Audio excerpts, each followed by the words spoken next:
খুব খেয়াল করে কথাগুলো বুঝবেন। এইবার আল্লাহ পাক রব্বুল আলামিনের বান্দা মুন্টি সাহেব 3টা টাকা নিয়ে বাজারের দিকে রওনা হয়ে গেছে।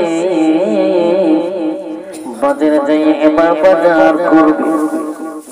কি বাজার করব, কি বাজার করব মনে মনে ভাবতেছে। 3 টাকার বাজার 1 টাকার এখন, আরেক টাকার তখন, আরেক টাকার এখনো না তখনো না। হুজুর আমার বাদশা মহোদয় আমার 3টা টাকার বাজার করতে বলেছে। এবার মন্ত্রী বাজারে যাইয়া এবার যখন বাজারের ভিতরে ঘুরতেছে, এবার বাজারের লোকজন তারে চিনা ফলাইছে। ডাক দিয়া বলে, মন্ত্রী সাহেব আপনি হইলেন আমাদের মন্ত্রী, আপনার কেন বাজার করা লাগবে? আপনি বাজার লিস্টটা আমাদের হাতে দেন, আমরা নিজেরা বাজার করে নিয়ে আপনার বাড়িতে পৌঁছাইয়া দিব। এইবার বলে, কি বাজার বলুন, কি বাজার বলুন। এইবার আল্লাহ পাকের বান্দা মন্ত্রীটা কিনা বলে, 1 টাকার এখন, আরেক টাকার তখন, আরেক টাকার এখনো না তখনো না। এবার বাজারের লোকজন হায় রে, তো পাগল হইছে। কথা বলে ঠিক কিনা? এত পাগল হয়ে গেছে।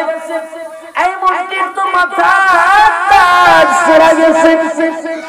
এমন বাজারের নাম তো জীবনে কোনোদিন শুনি নাই, আমরা তো শুনি নাই, আমাদের 14 গোষ্ঠীরাও জীবনে এমন বাজারের নাম তো শুনে নাই।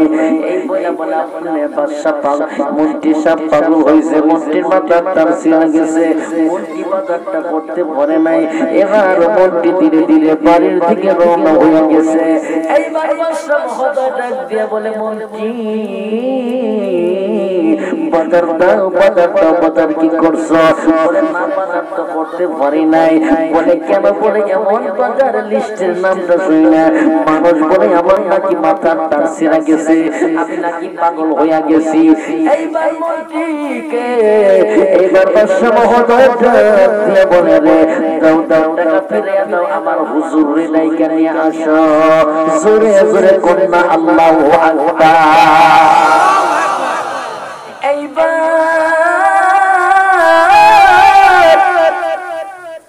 বাদশা মহোদয়ের হুকুমে হুজুরকে ডেকে নিয়ে আসা হলো। হুজুরকে 3টা টাকা দেওয়া হলো। হুজুর এই 3টা টাকার বাজার করবেন। 1 টাকা দেখুন, আরেক টাকা তখন, আরেক টাকা এখনো না তখনো না। এইবার হুজুর 3টা টাকা নিয়ে ওই বাজারের দিকে রওনা হয়ে গেল। বাজারে ঢোকার সময় বাজারের শুরুতে দেখে আল্লাহ পাকের একজন বান্দা গরম গরম জিলাপি বাজতেছে। আল্লাহ পাক রব্বুল আলামিনের বান্দা হুজুর 1 টাকা দিয়ে গরম গরম জিলাপি কিনেছে।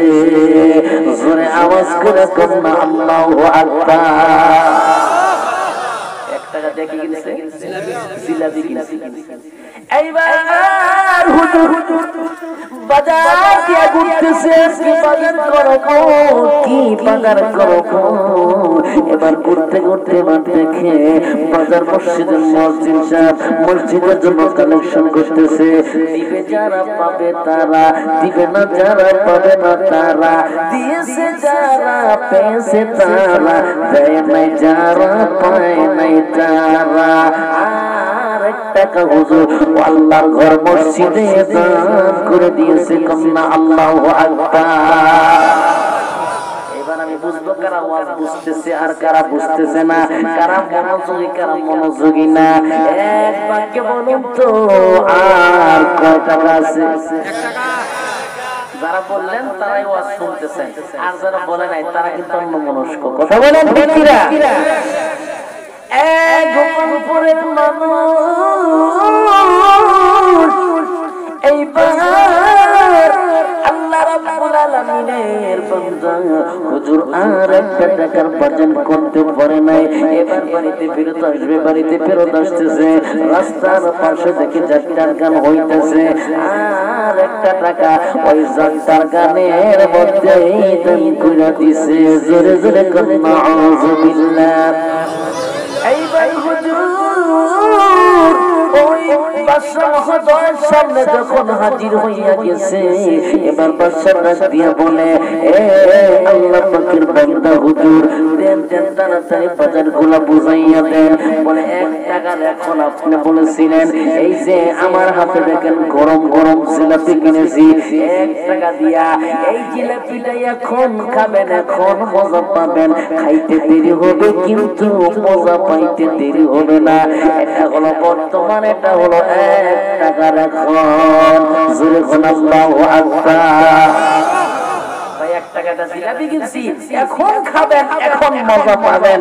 খাইতে দেরি হবে কিন্তু মজা পাইতে দেরি হবে না। এইবার রাসূল বলেন, হুজুর আর 1 টাকার তখন কই?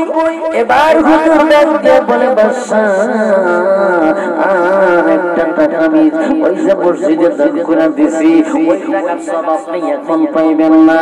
ওই টাকার সওয়াব আপনি এখন কোনো কাজে আসবে না। আপনি ওই টাকার সওয়াবটা তখন পাবেন যখন আপনি মারা যাবেন। ওই টাকার সওয়াব আপনি এখন পাইবেন না, এখন কোনো কাজে লাগবে না। কিন্তু আপনি যখন মৃত্যুবরণ করবেন তখন আপনার কাজে লাগবে, তখন আপনি পাবেন। এটা হলো আর 1 টাকার তখন। আল্লাহু আকবার। এইবার বাদশা বলে, হুজুর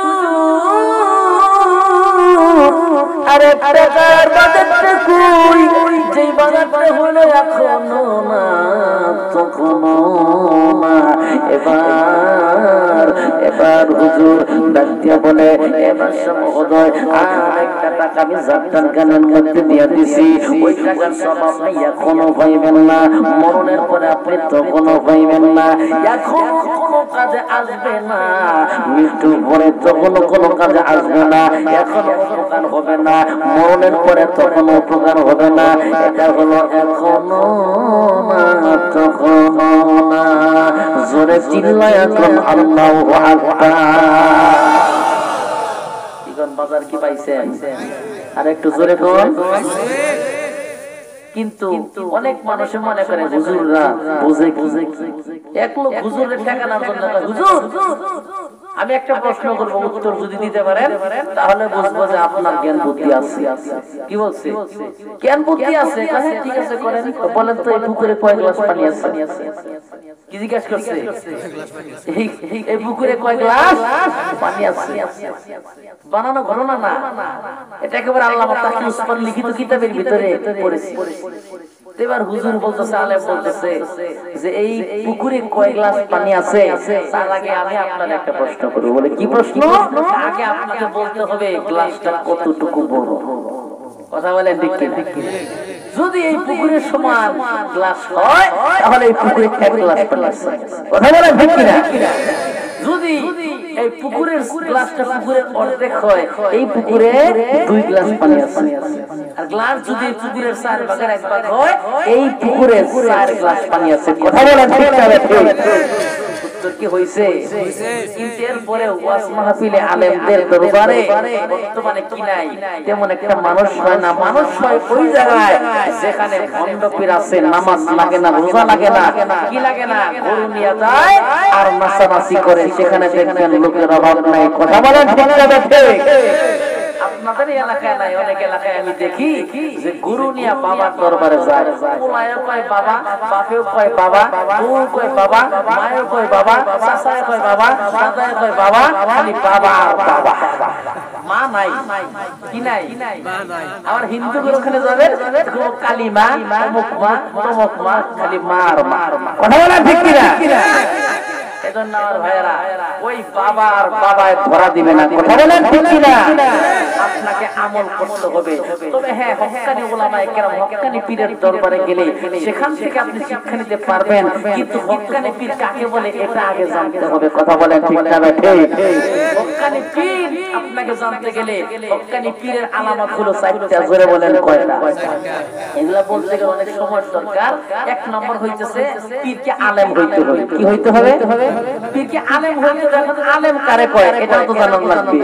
আলেম হচ্ছে যে কমপক্ষে তাফসীরে জালালাইনটা যিনি নিজে পড়তে পারে অপরকে ছাত্রকে পড়াইতে পারে এই যোগ্যতা থাকার নাম হলো আলেম। এই যোগ্যতা থাকার নাম কি? আলেম। দুই নম্বরে পীরকে আমার নবী থেকে সিলসিলার একটা খেলাফত নিতে হবে।